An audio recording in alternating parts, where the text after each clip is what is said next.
When I was little, I remember watching my dad play video games because the games were a little too scary for me to play, but apparently they weren't scary enough that I couldn't watch. And I remember asking my dad about Resident Evil 4, the game he was playing at the time, and why the girl was always needing to be saved by the guy. She's useless, was my general opinion of her, and I think that was my dad's too. But I can really hardly blame us because she was, in fact, pretty useless, just kind of standing around in her pleated miniskirt, screaming until my dad, the hero, came and saved her. Then I started to play my own video games, and I loved them so much that now I design them. And one day, I was sitting around and I was Googling one of my favorite things to Google, fully clothed women kicking ass in video games, and I realized the things I had noticed as a little kid, like the useless girl from Resident Evil 4, they weren't just common things, they were more common than I had once thought. This idea of men saving the princesses, or as women merely being accessories to the male heroes in video games, these weren't just common ideas from my childhood, they are still part of a culture that exists today. And I am here to talk about sex and video games and the lies that they tell us about ideas of gender. So, women are sexualized in video games. Exhibit A, this is Jade from Mortal Kombat, a fighting game released in about the 90s, and it's still ongoing today.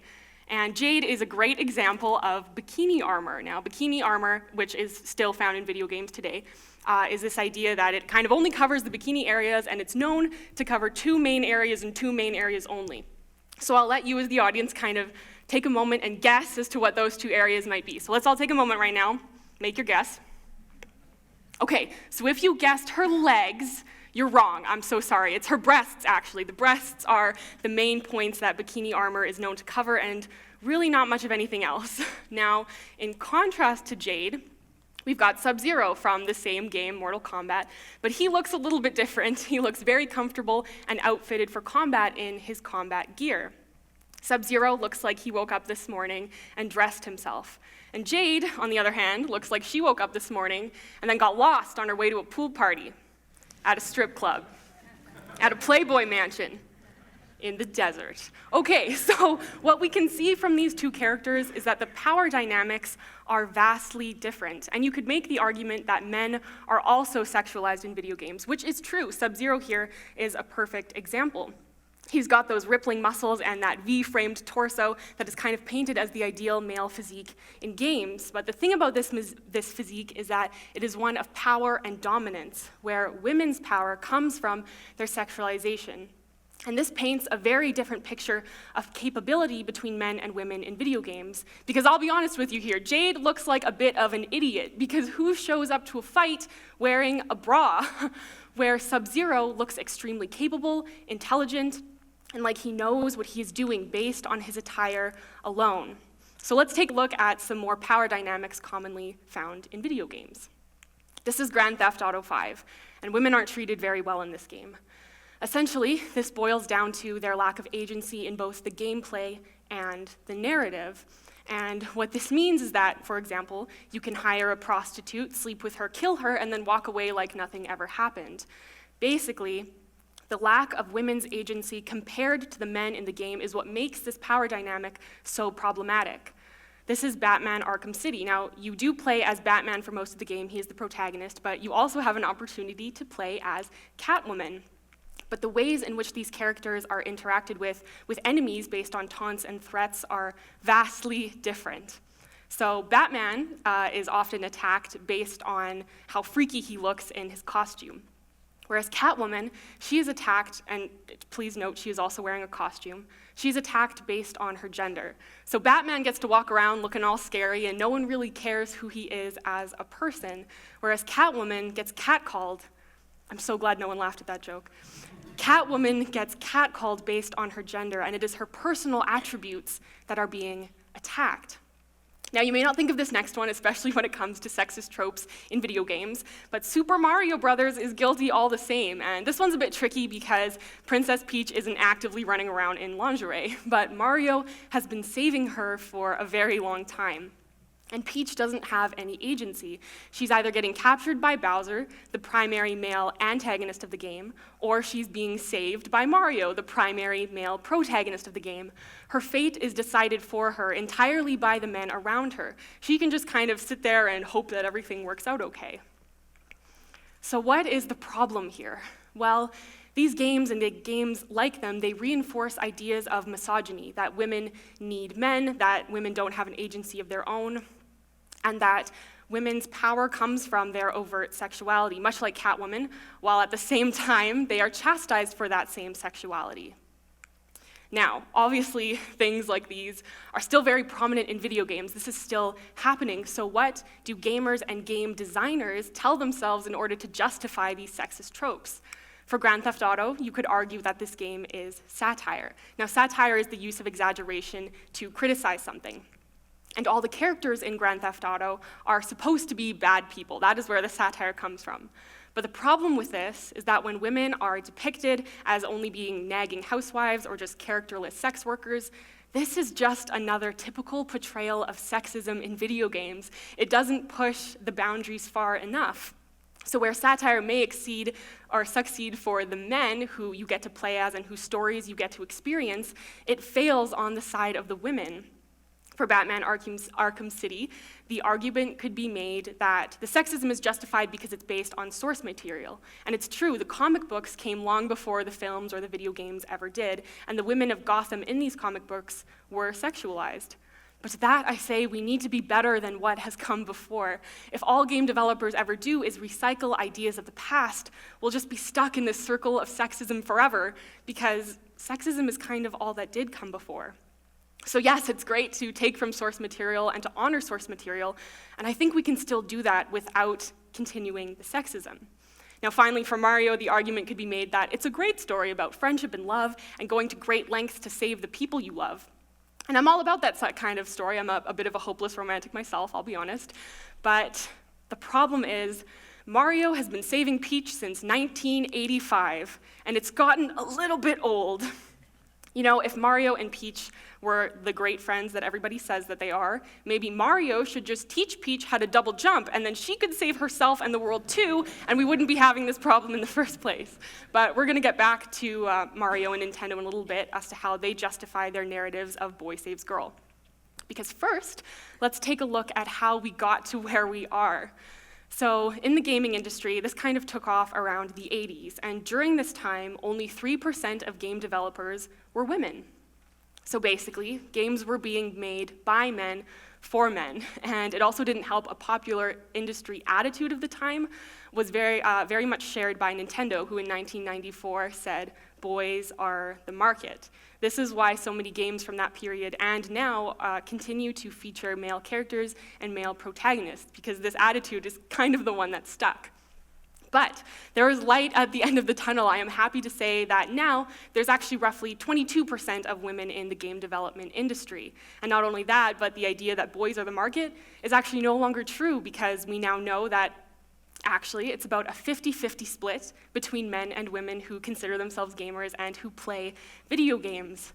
Now, I could go into these statistics and I could talk about how, well, women kind of tend to prefer puzzle games over men, and men kind of tend to prefer games like first-person shooters over women, like Call of Duty, for example. But the truth is, it doesn't matter.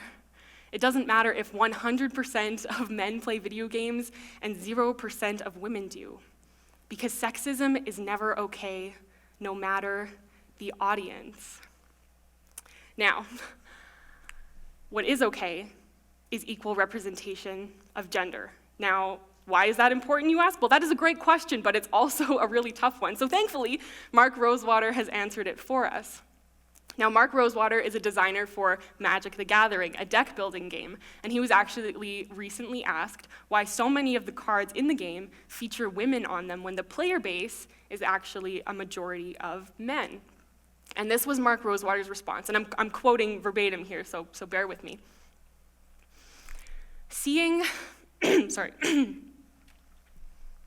Seeing a warped world is harmful for everyone, men included, because it leads to a warped worldview.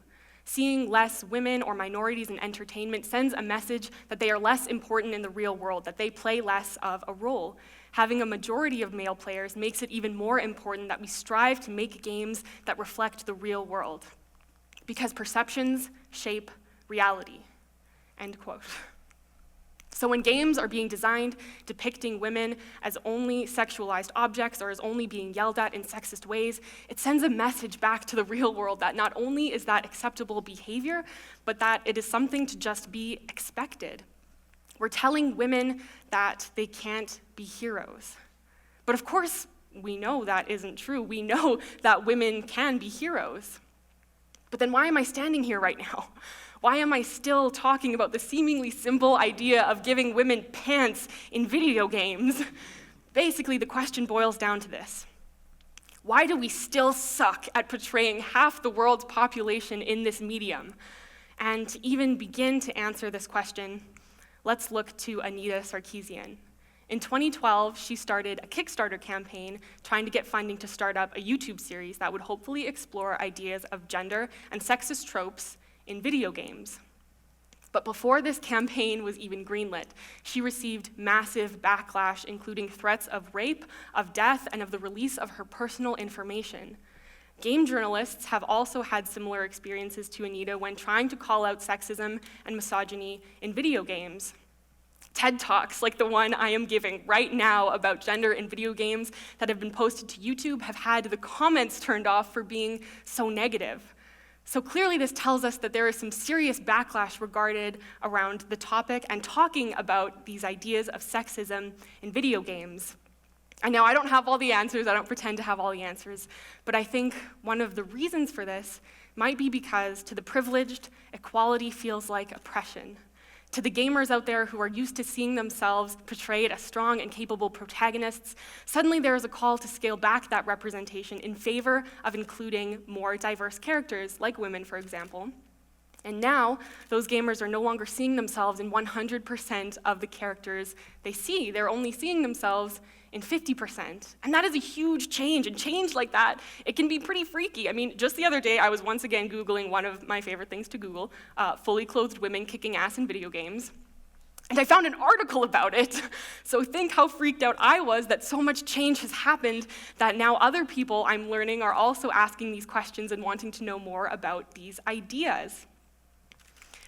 Now, I know I've talked a lot about sexism in video games, but it's also important to note what I am not saying here. I'm not saying don't play your favorite games.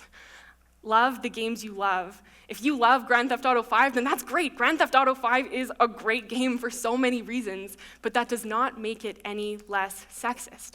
Play the games you want to play, just play them critically. Be aware of the lies that they tell about gender and sex and men and women, and don't be afraid to criticize them or to support those who do. Because we can't keep making games like this anymore. And to an extent, we don't. The graphics are so much better these days. Breasts have never looked so realistic. Okay, but seriously, some amazing games are being made. This is Horizon Zero Dawn, released in 2017, where Aloy is the wonderful protagonist. She is strong, she's capable, and her gender is never commented on in a derogatory manner throughout the course of the game. Her armor is also awesome. This is Mass Effect 3, released by a local BioWare Edmonton studio here. And the cool thing about this game is that you can play as a male or a female, so you can choose to play as either male Commander Shepard or female Commander Shepard. And the best part is, no matter the gender you play, your gender is never commented on as a strength or a weakness. This is Tomb Raider. This series was recently rebooted, and this is actually the latest installment, Rise of the Tomb Raider. And here, Lara Croft has been reclaimed. She is now outfitted for adventuring, and there are no longer any lingering body shots on her butt as she climbs up the side of a cliff. Yay! And I think, too, that Lara is an amazing example of what it means to fix something. Not only was it okay to recognize that the first Tomb Raider games were sexist, but that it's okay to fix that and amend it to make something even better than what came before. So yes, progress is being made, and we are doing some great things, but there is still more work to be done in order to achieve equal and accurate representation between men and women in video games.